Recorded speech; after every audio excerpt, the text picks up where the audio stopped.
Based on the recent events that have swept across the state of Alabama and the devastation from the tornadoes, I'm sure that many of you have questions about how to talk to your children, how to answer their questions, or even how to deal with the grief that they may be experiencing as a result of these tragedies.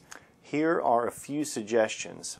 Number one, make healthy personal choices about how you grieve, how you respond to others, and how you treat others, especially your children.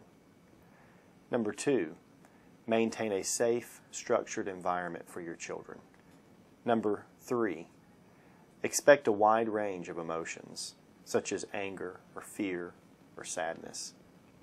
These are all normal parts of grief. And fourth, be patient. Be patient with repetition, and be patient with yourself and your children as you adapt to a new normal in the wake of this event.